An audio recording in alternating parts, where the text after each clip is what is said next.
उस सुबह जब मेरी आंखें खुली तो मैंने देखा कि चादर खून से सनी हुई थी। पहला विचार जो मेरे मन में आया वह यह था कि मैं मर रहा हूँ। मेरे पेट में दर्द, जो कई दिनों से था, असहनीय हो गया था और मेरा शरीर थककर चूर हो गया था। मेरे अंदर हताशा बढ़ने लगी, अपने लिए नहीं, बल्कि उसके लिए। अगर मैं वहां मर गई तो मेरी छोटी बच्ची का क्या होगा? वह कहाँ छिपी होगी? उसे कौन ढूंढेगा? मैं धीरे से खड़ा हुआ और दालान की ठंडी दीवार से टिक गया। हर कदम एक प्रयास था, एक विलाप था। मैं उस छोटे से कमरे में गया जहां वह सोती थी, कंबलों की अलमारी के पीछे एक तंग, घुटन भरी जगह।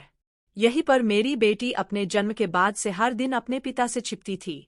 जब उसने मुझे इस हालत में देखा तो वह डरकर जाग गई। मेरा चेहरा पसीने से भीगा हुआ था और मेरी आंखें दर्द से डूबी हुई थीं। माँ, उसने कांपती आवाज में पूछा। मैंने अपना सिर हिलाया और मुस्कुराने की कोशिश की, लेकिन दुनिया मेरे चारों ओर घूम रही थी। यही रुको, शोर मत मचाओ। मम्मी अभी वापस आ जाएंगी। मैं बाथरूम में गया और खुद को अंदर बंद कर लिया और फर्श पर घुटनों के बल बैठ गया। खून बह रहा था और मतली ने मुझे पूरी तरह से जकड़ लिया था। मुझे वह डॉक्टर याद आया जिसने मुझे एक बार जल्दबाजी में और गुप्त रूप से आयोजित परामर्श के दौरान चेतावनी दी थी, आपको सर्जरी की आवश्यकता है, यह गंभीर है। आखिर कैसे? मैं अपने पति को कैसे समझा सकती थी कि मैं अपने स्वास्थ्य लाभ के दिन कहाँ बिताऊंगी, ताकि उन्हें हमारी बेटी के बारे में पता न चले। मेरी लड़की 6 साल की है। इसका कभी पंजीकरण नहीं हुआ। वह कभी पार्क या स्कूल नहीं गया।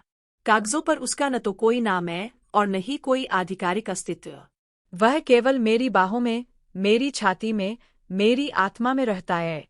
पिता को उसके बारे में पता नहीं है। उसे कभी पता नहीं चला।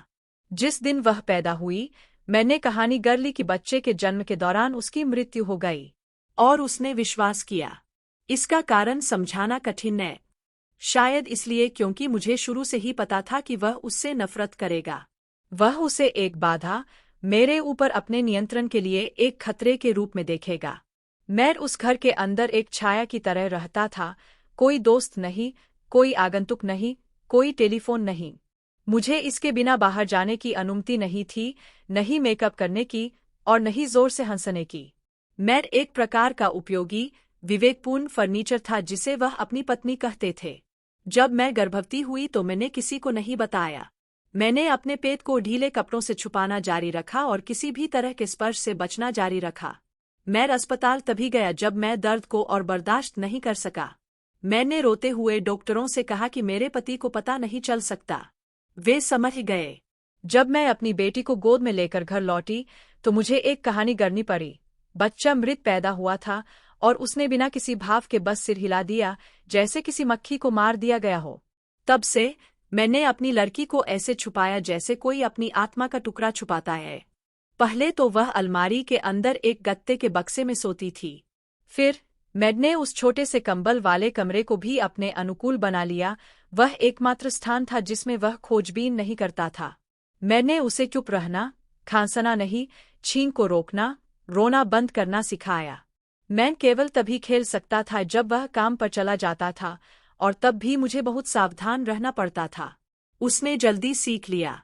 वह होशियार बच्चा था, बड़ी आंखों और छोटे हाथों वाला, जो रात में मेरे द्वारा बनाई गई कहानियों को सुनना पसंद करता था।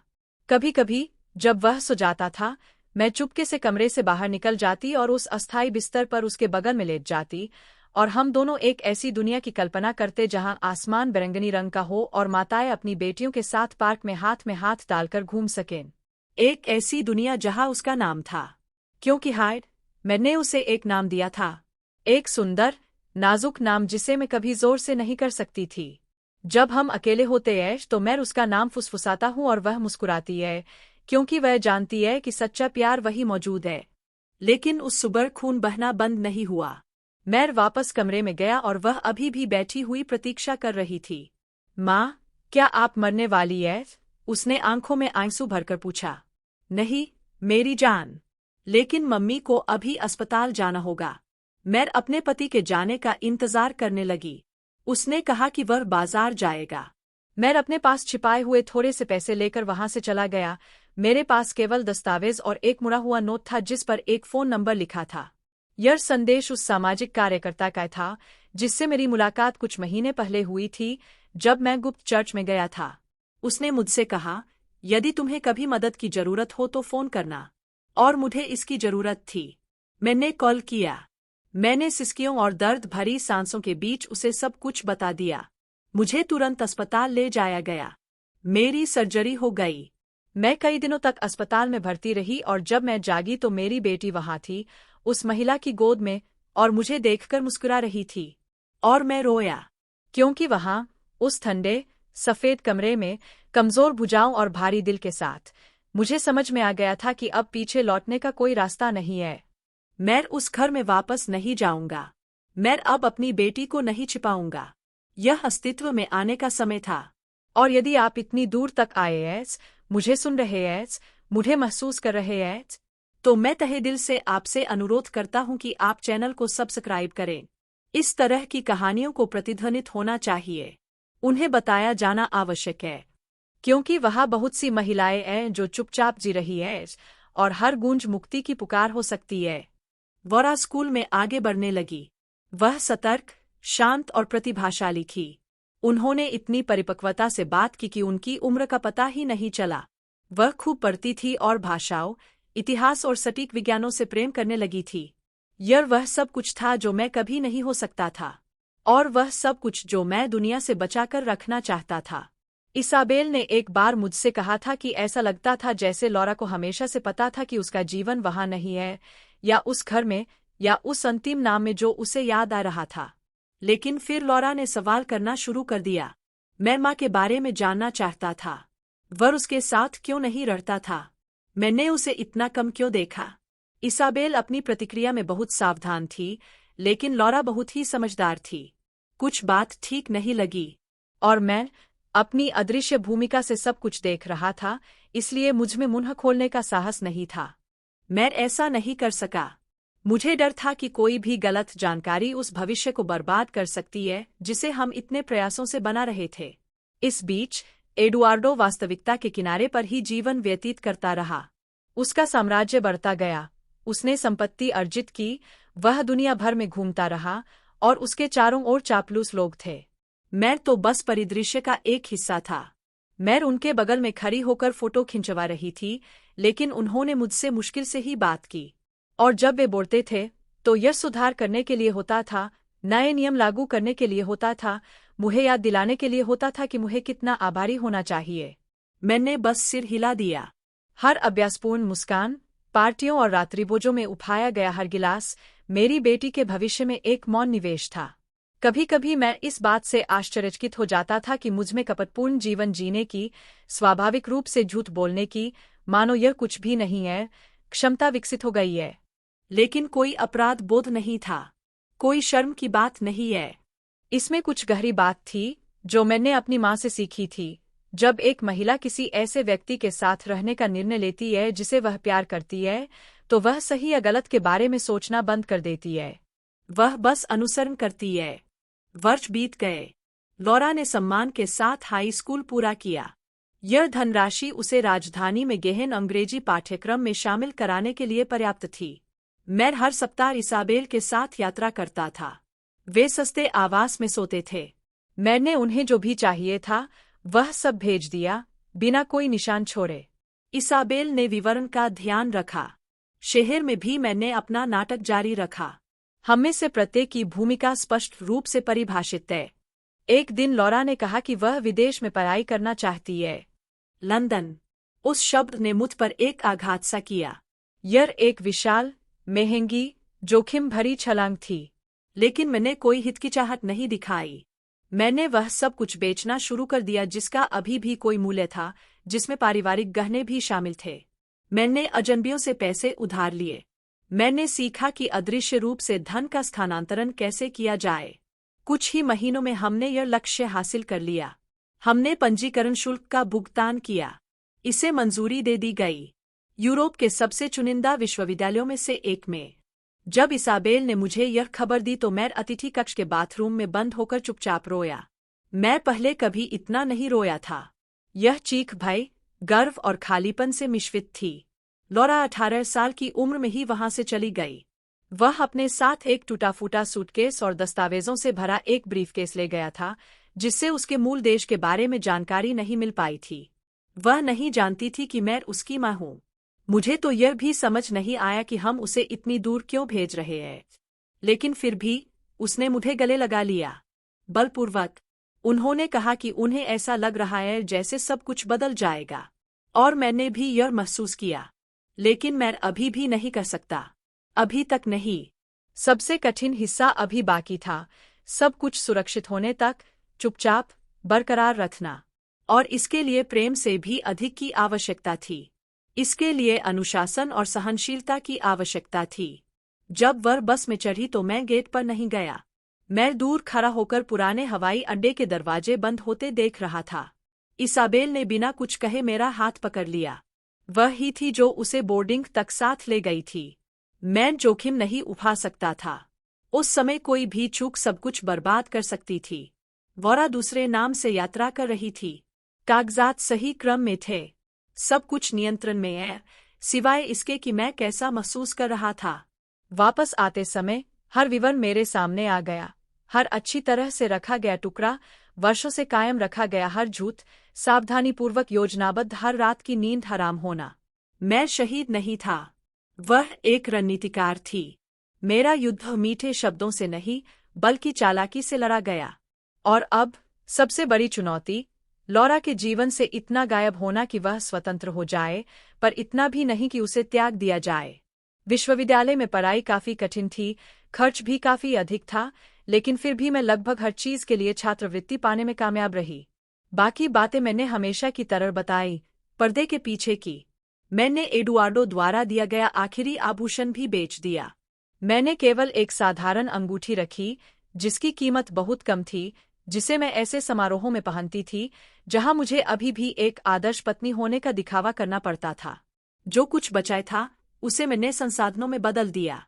मैंने अपने एक मृतक चचेरे भाई के नाम पर विदेश में एक बैंक खाता खोला। वहां से मैंने पैसे भेजना शुरू कर दिया। एडुआर्डो को कुछ भी संदेह नहीं था। वह अपने ही बुलबुले में इतना खोया हुआ था, सत्ता के प्रति जुनूनी था, विरासत छोड़ने के प्रति इतना जुनूनी था कि वह पहले से ही एक दूसरी दुनिया में रह रहा था। चापलूसों से घिरा हुआ, लेकिन उत्तरोत्तर अलग थलग होता जा रहा। मुझे उसके साम्राज्य में दरारें दिखने लगीं। छोटा, विवेकशील, लेकिन उन लोगों को दिखाई देने वाला जो जानते थे कि कहाँ देखना है। लंदन में लौरा के प्रथम वर्ष के दौरान मुझे एक शिक्षक से समाचार मिला, जो मुझ पर कुछ पुराने एहसानों का कर्जदार था।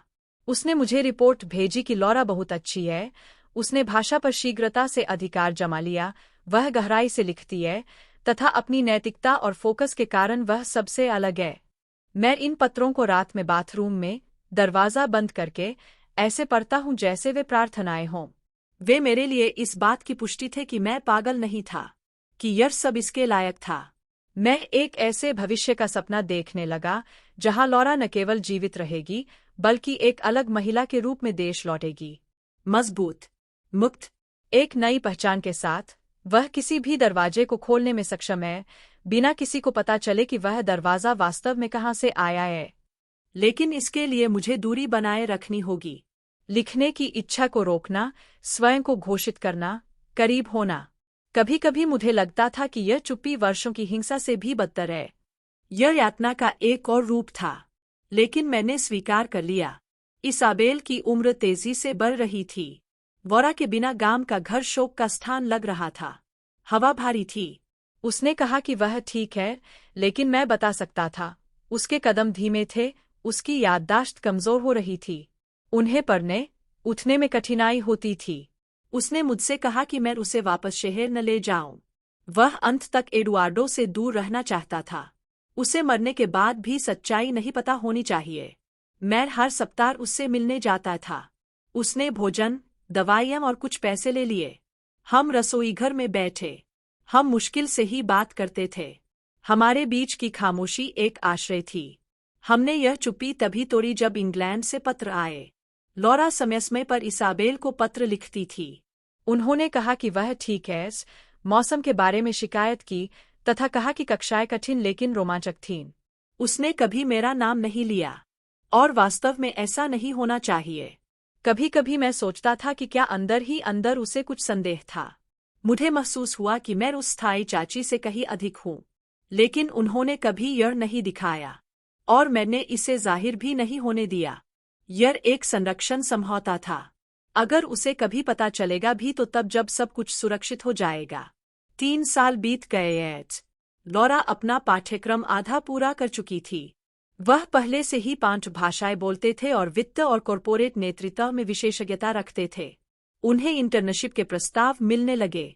चीजें मेरी कल्पना से भी अधिक तेजी से घटित हो रही थीं। मैं सचेत रहा। कुछ भी हिल नहीं सकता था। हर कदम सोच समय कर उठाया गया। उसी समय मैंने एडुआर्डो के साझेदारों का अध्ययन करना शुरू किया। मैं यह समझना चाहता था कि व्यापार वास्तव में कैसे काम करता है। मैंने उनके कागजात देखे, बातचीत सुनी, उनकी मेज पर भूले हुए दस्तावेज पढ़े। मैं रहस्यों की तलाश में नहीं था। मैं गियर को समझना चाहता था। और मुझे एक महत्वपूर्ण बात का एहसास होने लगा।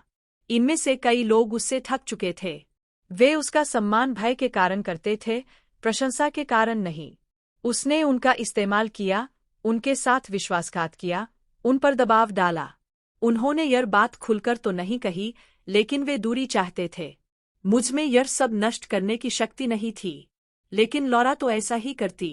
समय के साथ, तैयारी के साथ, बुद्धि के साथ।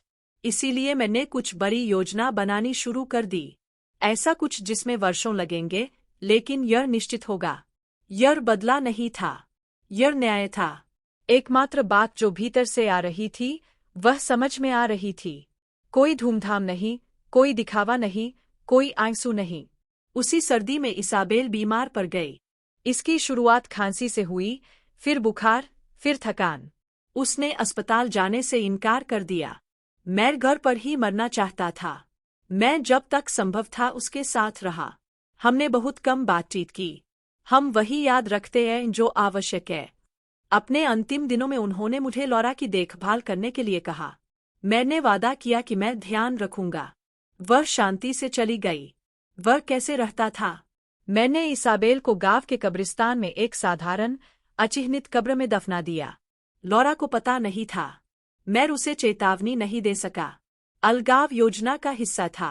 दफन के दिन मैंने वे सारे पत्र, दस्तावेज, तस्वीरें जला दीं जो हमारे रहस्य को उजागर कर सकती थीं। मैंने घर को ताला लगाकर एक नोट छोड़ा, धन्यवाद। मैं शांत चेहरे के साथ हवेली में लौट आया। एडुआर्डो को कुछ भी ध्यान नहीं आया। उन्होंने मेरी अनुपस्थिति के बारे में पूछा और मैंने जवाब दिया कि यह पारिवारिक मामला है। उन्होंने फिर इसका जिक्र नहीं किया। उनके लिए भावनाएं कमजोरी थीं, और मैंने इसका अपने फायदे के लिए इस्तेमाल किया। अगले वर्ष लॉरा ने सम्मान के साथ स्नातक की उपाधि प्राप्त की। उन्हें एक अंतर्राष्ट्रीय परामर्शदाता कंपनी द्वारा नियुक्त किया गया था। उन्होंने स्विट्जरलैंड और जर्मनी के बीच काम करना शुरू किया। मुझे विवरण बहुत कम पता था। मुझे मिलने वाली हर खबर इस बात की पुष्टि थी कि सब कुछ ठीक है। अब क्या होगा यह मुझ पर निर्भर नहीं करता। मेरी भूमिका लगभग पूरी हो चुकी थी। उसकी तो अभी शुरुआत है। इसाबेल के बिना सब कुछ ठंडा हो गया। घर, दुनिया, मैड, गांव में सन्नाटा छा गया। किसी ने कोई प्रश्न नहीं पूछा। वे जानते थे कि क्या आवश्यक था, कि इसाबेल ने एक लड़की का पालन पोषण किया था, कि मैं समय समय पर दिखाई देता था, और वे यह भी जानते थे कि इसमें शामिल नहीं होना है। मैंने अपने कार्यों से यह मौन अर्जित किया था। ऐसी जगहों पर भरोसा खरीदा नहीं जाता, बल्कि बनाया जाता है। मैं शहर लौट आया जैसे कुछ भी नहीं बदला था। वही हेयर स्टाइल, वही सादे कपड़े, वही संयमित मुस्कान। एडुआर्डो बुआ हो रहा था। अब उसमें वह जोश नहीं रहा जो पहले था। उसके पास बहुत कुछ था, लेकिन वह उस व्यक्ति की छाया मात्र था जो वह पहले था। वह धीरे धीरे चलता था और जल्दी चिढ़ जाता था। कुछ साझेदार उससे दूर रहने लगे। अन्य लोग उसके पतन की प्रतीक्षा कर रहे थे। मैंने अपनी भूमिका बरकरार रखी। चुपचाप, उत्तम। उन्होंने मुझे एक विश्वसनीय चट्टान कहा, मानो मैं कोई निष्क्रिय, उपयोगी, किंतु निर्जीव चीज हूं।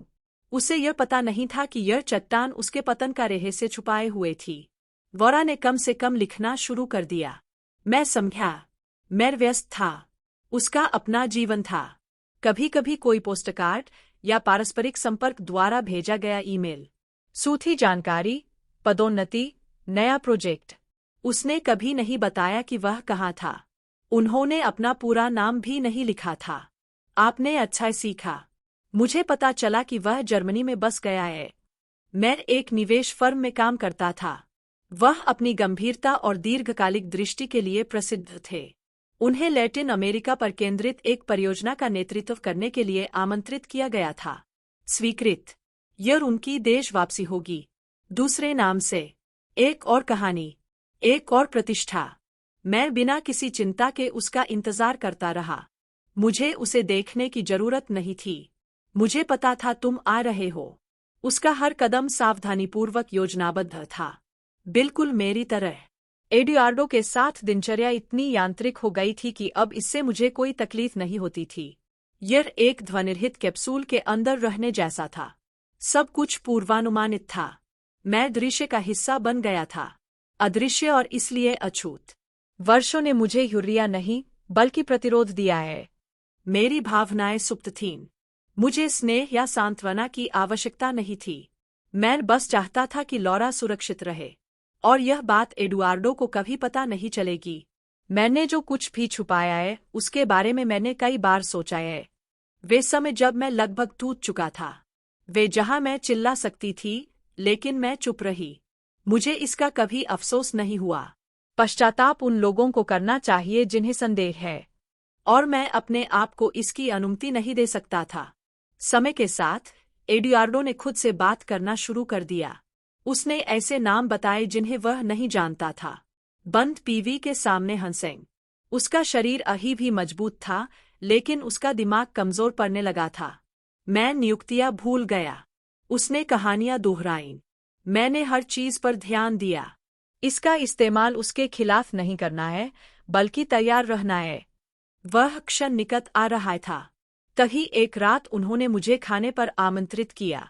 एडुआर्डो को अब अपने चारों ओर की खाई का बोध नहीं था। अहंकार ने उसे अंधा बना रखा था, जो तर्क की किसी भी झलक से अधिक था। मैंने अपनी भूमिका को सटीकता के साथ निभाना जारी रखा। मैं हमेशा उपस्थित रहती थी, समय की पाबंद और चौकस रहती थी। कोई भी मुझ पर चूक का आरोप नहीं लगा सकता। जब वह बातचीत करना चाहता था तो वह धैर्यपूर्वक उसकी बात सुनती थी। जब उसकी शक्ति जवाब दे जाती थी तो उसे सहारा देती थी और कर्मचारियों द्वारा किए जाने वाले मजाक से उसकी रक्षा करती थी, जो धीमी आवाज में उसका मजाक उड़ाने लगते थे। उनकी नज़र में मैं ही उनका एकमात्र सहयोगी था, और एक तरह से मैं ही था। मैं ही वह व्यक्ति था जिसने उसे समय से पहले गिरने से रोका। मैं चुपचाप लॉरा की वापसी की प्रतीक्षा करने लगा। घर में चेहरे लगातार बदल रहे थे। कर्मचारी ज्यादा देर तक नहीं रुके। बस इतना ही काफी था कि गिलास गलत जगह रख दिया गया, गलत नजर से देखा गया, कठोर जवाब दिया गया और उन्हें तुरंत बर्खास्त कर दिया गया। मैं सम्मानपूर्वक उनके साथ बाहर गया, उचित मूल्य चुकाया और उनसे कहा कि वे किसी से इस बारे में बात न करें। कभी भी कोई लीक नहीं हुई, न ही किसी घटना की अफवाह फैली। नियंत्रण पूर्ण था। यदि मैंने उन वर्षों में कुछ सीखा है तो वह है एक मौन रणनीतिकार बनना। शतरंज की बिसात की तरह मेरी जानकारी के बिना कोई मोहरा नहीं हिलता। इस बीच एडुआर्डो की सार्वजनिक छवि बरकरार रही। वे पत्रिकाओं में नजर आते थे, साक्षात्कारों में भाग लेते थे, सांस्कृतिक कार्यक्रमों में सहयोग करते थे। लेकिन दिखावे के पीछे सब कुछ स रहा था। पहले की अभेद्य किस्मत टूटने लगी। निवेश में स्थिरता आई। धन का प्रवाह धीमा लेकिन स्थिर रहा। एडुआर्डो को अब भी विश्वास था कि वह इस खेल का मास्टर है, लेकिन मैं पहले से ही जानता था वह नियंत्रण खो चुका था। बैठकों में नए नाम उभरकर सामने आए, तैयार, महत्वाकांक्षी, निडर युवा लोग। वे उससे डरते नहीं थे, आदतन वे उसका आदर करते थे। वे पहले से ही आपस में विचारों का आदान प्रदान कर रहे थे, बिना उसकी राय पूछे। मैंने उनकी बातें सुनी, उन्हें लिख लिया। वे नहीं जानते थे कि मैं कौन हूँ। उनके लिए मैं बस बूढ़े मुखिया की पत्नी थी, अप्रासंगिक। यह अदृश्यता ही मेरी सुरक्षा थी। मैं उन गलियारों में गायब हो गया जहां बिजली का संचार होता था। सटीक विश्वासघात की योजना बनाने के लिए यह सबसे सुरक्षित स्थान था। नए नामों में से एक ने विशेष रूप से मेरा ध्यान आकर्षित किया। पेडिला, एक दृढ़ आवाज और संयमित मुस्कान वाला व्यक्ति। वह लगभग 40 वर्ष का था, एडुआर्डो के ढांचे में पला बया था और सिर्फ एक छाया से अधिक बनने के लिए तैयार था। मैं चुपचाप उसे देखता रहा। वह बुद्धिमान और दृढ़ निश्चयी था, लेकिन अधीर भी था, एक खतरनाक संयोजन। मुझे अभी तक यह नहीं पता था कि यह उपयोगी होगा या खतरा। इसलिए मैंने विवेकपूर्ण तरीके से बीज बोना शुरू कर दिया। एक उचित ढंग से रखा गया वाक्यांश, एक मासूम सी टिप्पणी, एक ऐसा सुझाव जो स्वतःस्फूर्त प्रतीत हुआ। मैंने एक ऐसी व्यवस्था में दरारें पैदा कर दीं जो अस्थिर प्रतीत होती थी।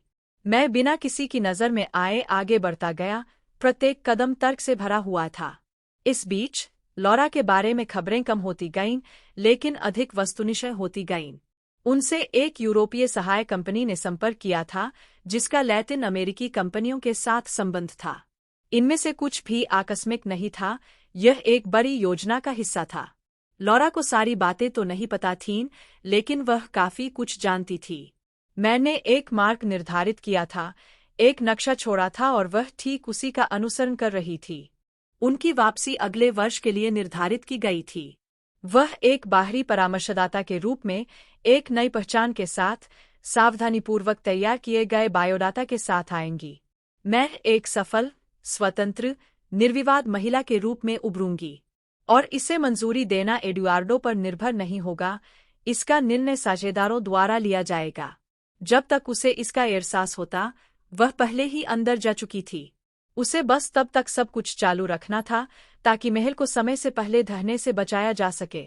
यह ऐसा था जैसे आप अपने हाथों से एक मीनार को थामे हुए उसके आधार पर डायनामाइट तैयार कर रहे हों। समय धीरे धीरे बीतता गया। एक और महीना, फिर एक और एक और। अंततः सिग्नल आ गया। इंतजार के दौरान हम दो अजनबियों की तरह रहे। हमने बिना कुछ बोले कॉफी पी।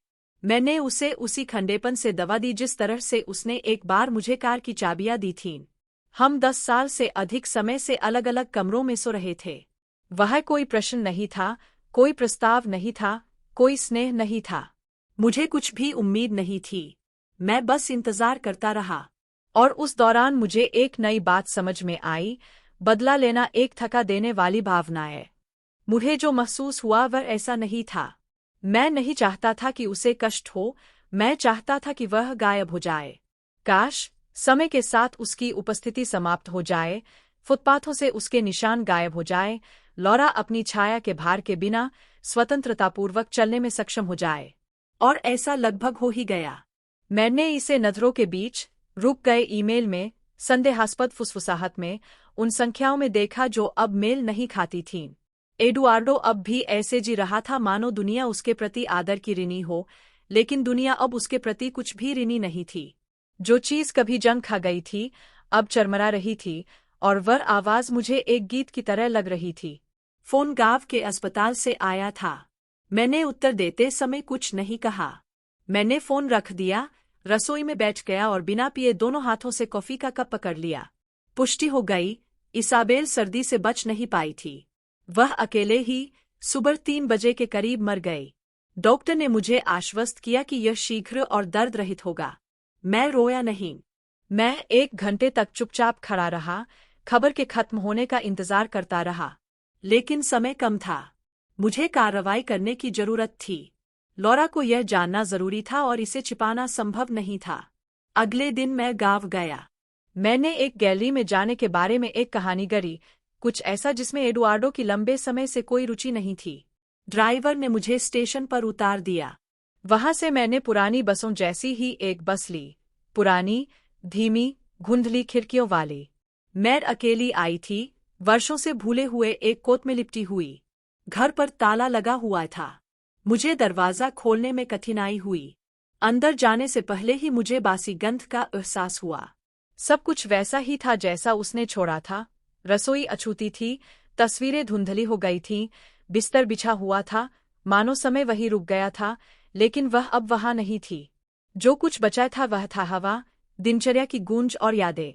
दफन बहुत साधारण था, उस पर केवल एक लकड़ी का क्रॉस लगा था, जिस पर कोई नाम नहीं लिखा था। मैंने ऐसा निर्णय लिया, किसी को भी निशानों की तलाश नहीं करनी चाहिए। वहाँ कोई समारोह नहीं था, कोई फूल नहीं थे, कोई परिवार नहीं था। बस एक मामूली ताबूत, एक कब्र और एक फावड़ा। मैं अंत तक रुका रहा। जैसे ही मिट्टी का आखिरी फावड़ा गिरा, मुझे लगा कि मेरे अंदर कुछ टूट गया है। यह दर्द नहीं था, यह राहत थी। इसाबेल ने अपनी भूमिका गरिमा के साथ निभाई। उन्होंने लॉरा को अपनी बेटी की तरह पाला, सब कुछ चुपचाप सहन किया, मुझे कभी धोखा दिए बिना ही मर गए। वह आराम करने का हकदार था। कब्रिस्तान से बाहर निकलते समय मैं एक पत्थर की बेंच पर बैठ गया और लॉरा को एक पत्र लिखा। मैंने कोई समझौता वाली बात नहीं कही। उन्होंने सिर्फ इतना कहा कि इसाबेल चली गई है, सब कुछ नियंत्रण में है और उसे भरोसा करने की जरूरत है। मैंने उससे कहा कि वह अभी वापस न आए। मैंने इसे लंदन स्थित अपने एक संपर्क के माध्यम से भेजा। मुझे पता था कि पत्र आएगा। 1 सप्ताह बाद मुझे जवाब मिला।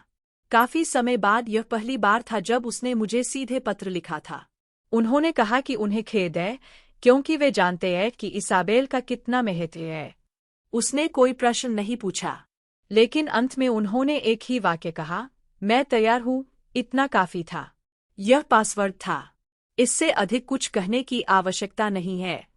सब कुछ तैयार था। टुकड़े अपनी जगह पर थे। लॉरा की वापसी निश्चित थी। अगले कुछ महीने सनियमित तनाव का रंगमंच रहे। एडुआर्डो, जो हमेशा संदेहशील रहता था, अब व्यामोह में डूब गया था। मैंने घंटों घर में बंद रहकर पुराने अनुबंधों की समीक्षा की, बेकार दस्तावेजों की छपाई की। कभी-कभी मैं पीवी बंद करके भी बात करता था। अचानक वह मुझे फोन करके पूछने लगे कि क्या कोई पेंटिंग हिल गई है या कोई गिलास पलट गया है। उसका दिमाग जवाब देने लगा था।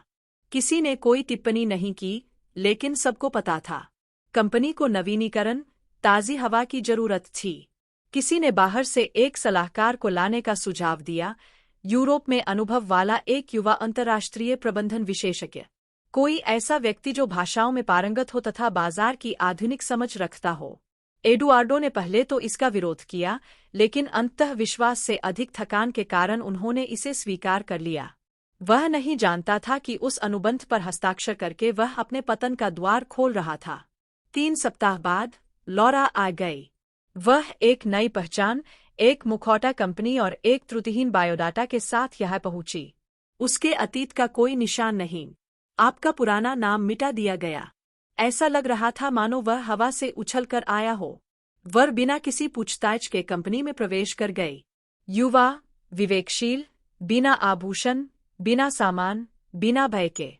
मैं उनसे मिलने नहीं गया, नहीं मुझे जाना चाहिए था। मैंने भी पहले कुछ दिनों तक उससे बात नहीं की। मैंने तो बस अफवाहें सुनी हैं। उन्होंने कहा कि वह प्रतिभाशाली, विश्लेषणात्मक और समयनिष्ठ थी। उन्होंने रिपोर्टें इस तरह पढ़ी जैसे वे गोपनीय हों। एडुआर्डो ने उसे पहली बार एक परिणाम बैठक में देखा था। वह बिना पलक झपकाए, दृढ़तापूर्वक, सम्मानपूर्वक बोली। वह चुपचाप उसकी बातें सुनता रहा, यह न जानते हुए कि वह अपनी ही बेटी को देख रहा था। उस क्षण मैंने कुछ परिवर्तन होते हुए देखा। मुझे नहीं पता था कि यह क्या था, लेकिन यह काफी था। वोरा ने स्वाभाविक रूप से अनुकूलन कर लिया। उन्होंने स्वयं को प्रचारित नहीं किया, बल्कि अपना काम सटीकता से किया। 1 महीने के भीतर मुझे कंपनी के बारे में ऐसी जानकारी मिल गई जो प्रबंधकों को भी नहीं पता थी। 3 में इसने पहले से ही प्रासंगिक परिवर्तनों का प्रस्ताव रखा है। अपव्यय को समाप्त किया गया, क्षेत्रों का पुनर्गठन किया गया, लेखा परीक्षण का सुझाव दिया गया। एडुआर्डो को असहज महसूस हुआ, लेकिन वह उस पर निर्भर था।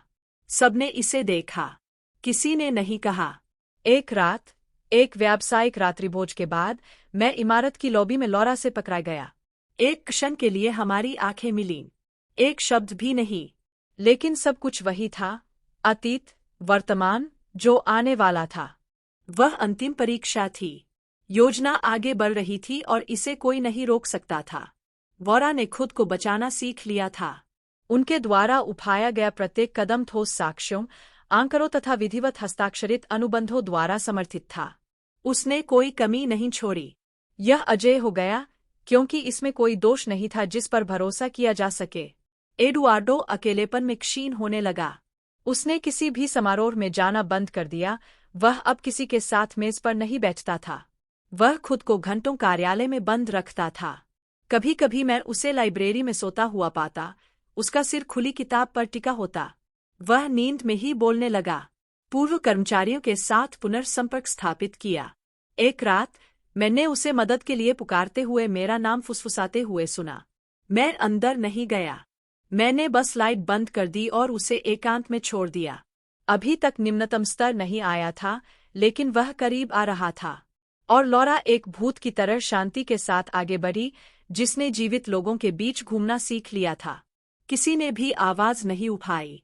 वहां कोई घोटाला नहीं था, कोई दरवाजा बंद नहीं किया गया था, कोई धमकी नहीं थी, कोई अखबार की सुर्खियां नहीं। यह गिरावट शांत, सटीक और अपूरणीय थी। जैसे एक घर जो अंदर से टूट जाता है, लेकिन उसके बाहर के पर्दे साफ रहते हैं। यह कई लोगों के लिए अप्रत्याशित था, लेकिन मेरे लिए नहीं, और उसके लिए तो और भी कम। लौरा ने उसी शांति के साथ सब कुछ ध्वस्त कर दिया जिस शांति के साथ उसने चलना सीखा था, उसी सटीकता के साथ जो उसे इसाबेल से विरासत में मिली थी। वर्षों से यह विश्वास करते हुए कि उसकी माँ एक फीकी उपस्थिति थी, जिसका कोई अतीत या नाम नहीं था, इस दृढ़ संकल्प के साथ उसने एडवर्ड के उस साम्राज्य को टुकड़े टुकड़े करके नष्ट कर दिया जिसे उसने किसी भी खतरे से बचने के लिए एक किले के रूप में बनाया था। रणनीति स्पष्ट थी, समस्या को शुरू में ही समाप्त कर दो। इसकी शुरुआत आपूर्तिकर्ताओं से अधिक बिल वसूलने से हुई, फिर आगे चलकर मुखौटा सहायक कंपनियां बनाई गईं जो बिना नियंत्रण के मुनाफा कमाती रहीं। इसके बाद जोखिम भरे निवेश, फर्जी फंड, करमुक्त देशों में छिपे खाते आदि आए। सभी कानूनी सीमाओं के भीतर। कोई भी उसे रोक नहीं सका। अन्य लोग जिसे नियमित विचलन के रूप में सहन कर लेते थे, वह उसे दरारों के रूप में देखती थी, जिनसे दिवालियापन रिश्ता था। 12 महीने से भी कम समय में कंपनी लाभ कमाना बंद कर चुकी थी। यह एक फूला हुआ ढांचा बन गया था, जिसमें आलीशान कार्यालय थे और बैलेंस शीट घाटे में डूब रही थी। कुछ साझेदारों ने समझौता करने की कोशिश की, कुछ ने गायब हो जाना पसंद किया, और कुछ ने तो नए गठबंधन की पेशकश भी की। लौरा ने सबकी बातें उसी तटस्थता से सुनी जैसी उसने उस दिन मॉल में मेरी सुनी थी। उसने कोई वादा नहीं किया। उसने बस सिर हिलाया और दरवाजा बंद कर दिया। एडुआर्डो को समझ नहीं आया। मैंने रिपोर्टें देखीं, लेकिन मैं उन्हें समझ नहीं सका। मुझे सब पर संदेह था। वह फोन पर चिल्लाने लगा तथा अपने पुराने सहयोगियों को फोन करने लगा, जिन्होंने अब उसका फोन नहीं उठाया।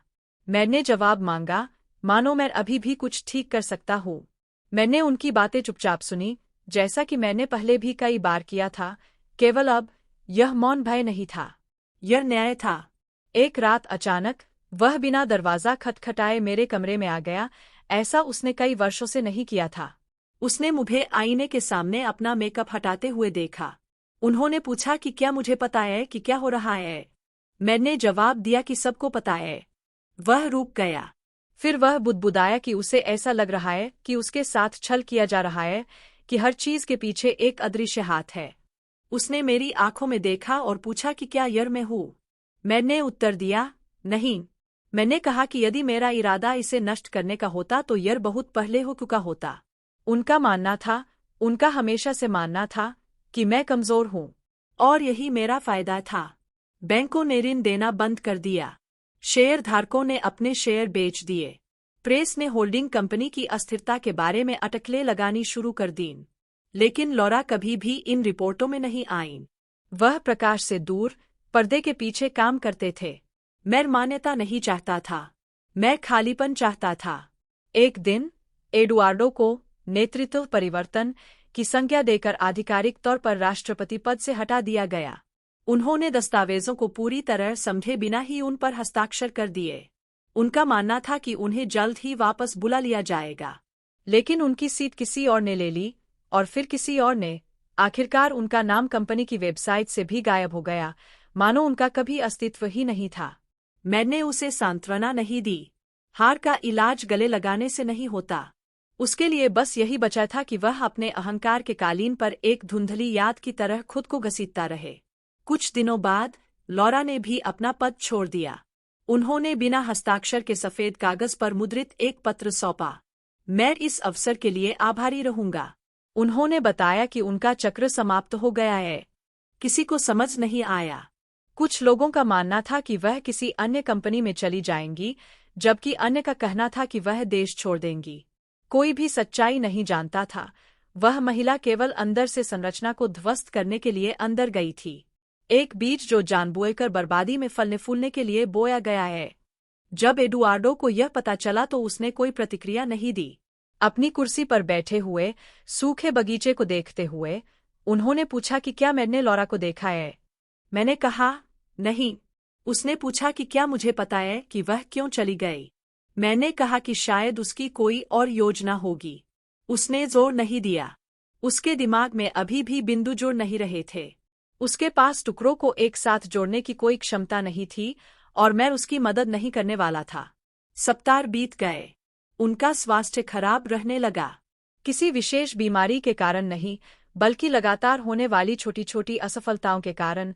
लगातार दर्द, चक्कर आना, सांस लेने में कठिनाई, अस्थिर मनोदशा, निरंतर अनिद्रा। उसका शरीर उसके गौरव पर भारी पड़ रहा था और उसके आसपास कोई भी नहीं था। पैसा खत्म हो गया। जो कुछ बचा उसे वकीलों, डॉक्टरों और असफल उद्यमों पर खर्च कर दिया गया। मैंने घर नीलामी से पहले ही बेच दिया। हम एक छोटे से अपार्टमेंट में चले गए। उन्होंने कहा कि यह मन की शांति के लिए है। उन्होंने चुनाव नहीं लड़ा। मैं थक गया था। उन्होंने इस परिवर्तन को उदासीनता के साथ स्वीकार कर लिया, एक बूढ़े कुत्ते की तरह जो अब गुर्राता नहीं। लॉरा गायब हो गई। मुझे अब पता नहीं था कि मैं कहाँ हूँ, और मैंने नहीं पूछा। यह आवश्यक नहीं था। मैंने अपना काम किया, और मैंने यह काम उससे भी बेहतर तरीके से किया जितना मैंने सोचा था। एक दोपहर जब मैं पार्क में टहल रहा था, मैंने उसे दूर से देखा। एक बेंच पर बैठे हुए, एक कोट के अंदर सिमटे हुए जो बहुत बड़ा लग रहा था।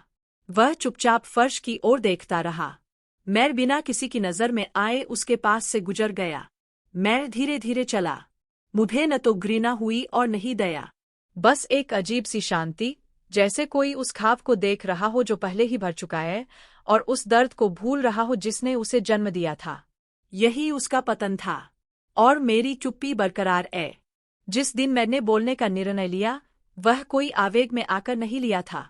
वहाँ कोई क्रोध या अहंकार नहीं था। बस यही निश्चितता थी कि अब डरने की कोई बात नहीं बची थी। 30 साल में पहली बार मैं आज़ाद था। मैं उसी स्वाभाविकता के साथ बोलती थी जिस तरह से मैं उस घर में हर दिन कपड़े पहनती थी जो कभी मेरा नहीं था।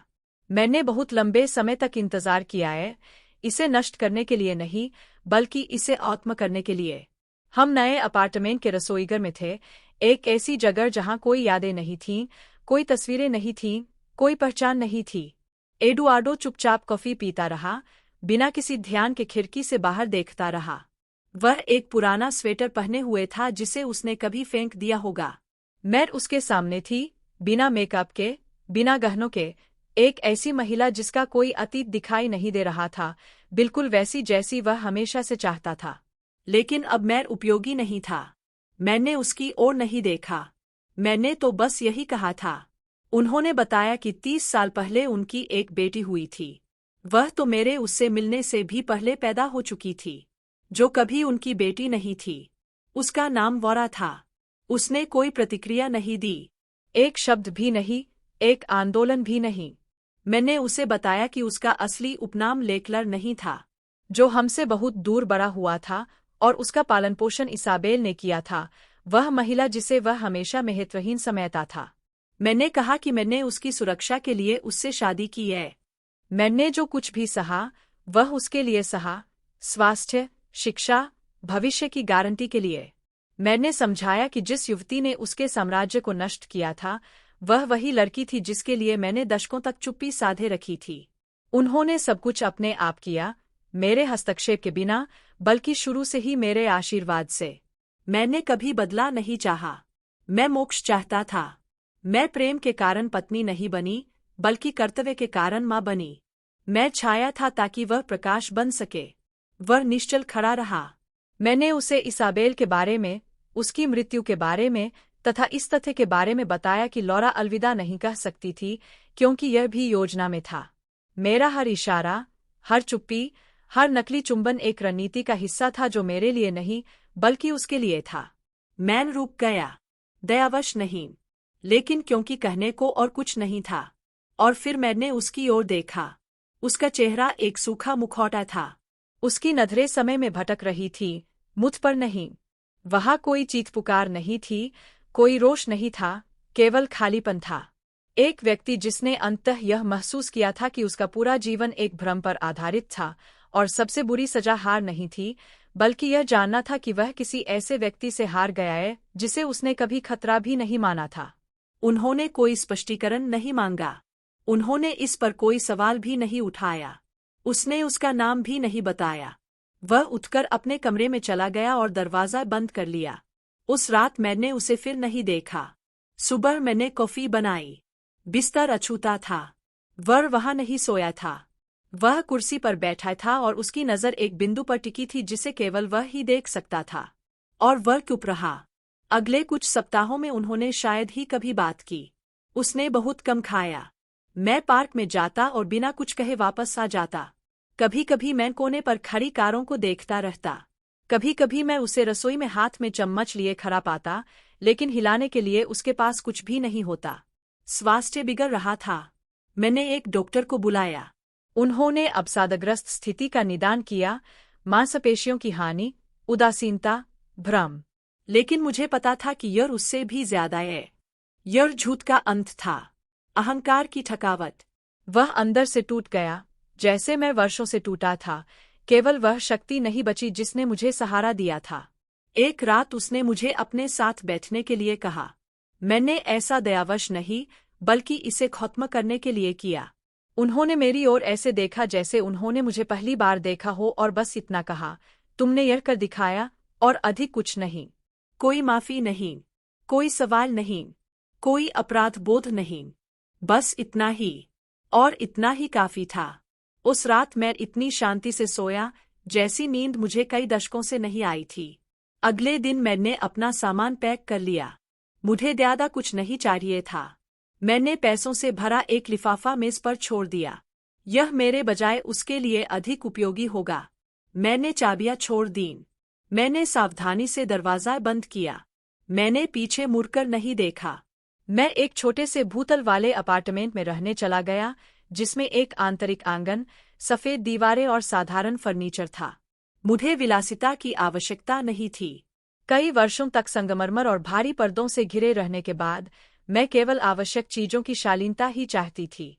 मैं एक ऐसा स्थान चाहता था जहां हर वस्तु का एक उद्देश्य हो, जहां कुछ भी मुझे यह याद नहीं दिलाएगा कि मैं क्या था। पहले कुछ दिनों में मुझे यह अजीब लगा। वहां कोई समय सारिणी रखने की जरूरत नहीं थी, नहीं किसी आदेश का पालन करने की जरूरत थी। कोई भी मेरा इंतजार नहीं कर रहा था। किसी ने मुझ पर नियंत्रण नहीं किया। पहले तो मैंने पुरानी आदतें अपनाई। मैं जल्दी उठती, तैयार होती, मानो मैं अभी भी उस सुनहरे कारागार में रहती हूँ। समय के साथ मैंने यांत्रिक हाव-भाव त्याग दिए। मैंने मेकअप एक तरफ रख दिया। मैंने अनावश्यक रूप से कपड़े प्रेस करना बंद कर दिया। मैंने अपने तरीके से कॉफी बनाना सीखा। कुछ सप्ताह बाद मुझे लॉरा का पत्र मिला। संक्षिप्त, ठोस, उसकी तरह। उन्होंने कहा कि वह ठीक है और उन्होंने एक नया प्रोजेक्ट शुरू किया है। उन्होंने यह नहीं बताया कि कहा, और उन्हें बताने की जरूरत भी नहीं थी। मैं जानता था कि मैं ऐसी जगह पर था जहां मुझे मेरे अतीत के लिए नहीं, बल्कि उस व्यक्ति के लिए जाना जाता था जो मैंने बनने का निर्णय लिया था। उसने कहा कि वह मेरे बारे में सोच रहा था, कि एक दिन वह मुझे अपने घर आने के लिए आमंत्रित करेगा, कि वहां एक बगीचा था, छोटा लेकिन धूप वाला। मैंने बिना जल्दबाजी किए उत्तर दिया। उन्होंने कहा कि सब कुछ ठीक है, कि डर खत्म हो गया। अब मैं खिड़की खुली रखकर सो सकता हूँ, कि यह चुप्पी अब मुझे नुकसान नहीं पहुँचाएगी। उन्होंने कहा कि इसाबेल को गर्व होगा। मैंने बताया कि कैसे मैंने सब कुछ पीछे छोड़ दिया, और मैंने यह काम बिना किसी अपराध बोध के किया। वोरा ने कभी भी विवरण की मांग नहीं की। उन्होंने मुझसे कभी स्पष्टीकरण नहीं मांगा। यह आवश्यक नहीं था। हमारे बीच अब कोई ऋण नहीं था। वह जानती है कि मैंने वही किया जो आवश्यक था, और मैं जानता हूं कि मेरे बताने से पहले ही वह सब कुछ समझ चुकी थी। एडुआर्डो कुछ समय तक उस अपार्टमेंट में रहे। मैंने एक पड़ोसी से सुना कि वह अकेले पार्क में जाता था, पैरों से बातें करता था और वापस आने का रास्ता भूल जाता था। एक दिन वह वापस नहीं आया। वह बिना किसी दस्तावेज के भ्रमित अवस्था में पाया गया। सार्वजनिक अस्पताल ले जाया गया। कुछ सप्ताह बाद उनकी मृत्यु हो गई। उन्होंने कहा, दिल का दौरा पड़ा है। चुपचाप। तेज। मैं अंतिम संस्कार में नहीं गया। यह किसी द्वेष के कारण नहीं था, बल्कि इसलिए कि इसमें कोई मतलब नहीं था। वह काफी समय से वहां नहीं गया था। जो कुछ बचा वह एक असफल कहानी का खोल मात्र था। किसी ने इसके बारे में बात नहीं की। वहां कोई श्रद्धांजलि नहीं दी गई। कोई मृत्युलेख नहीं। उनका नाम रिकार्डो से, अखबारों से, यादों से गायब हो गया, मानो वह कभी अस्तित्व में ही नहीं था। एक दिन मैंने वह बक्सा खोला जिसमें मैंने इसाबेल का सामान रखा था। कागजातों और तस्वीरों के बीच मुझे उनकी दृढ़ हस्तलिपि में एक नोट मिला। इसमें कहा गया था, जिस दिन आपको छिपने की जरूरत नहीं होगी, आप अंततः शुरुआत कर सकते हैं। मैंने वह वाक्य कई बार पढ़ा। यह सरल था, लेकिन इसने सब कुछ कह दिया। आज मैं भी अन्य महिलाओं की तरह सड़कों पर चलती हूँ। मैं बाजार जाता हूँ, फल खरीदता हूँ, पड़ोसियों से मिलता हूँ। कोई नहीं जानता कि मैं कौन था। और अंततः यही स्वतंत्रता है। मैं नहीं चाहता कि मुझे उस यूट के लिए याद किया जाए जो मैंने रखा था, और निश्चित रूप से उस व्यक्ति के लिए भी नहीं जो उसमें खो गया।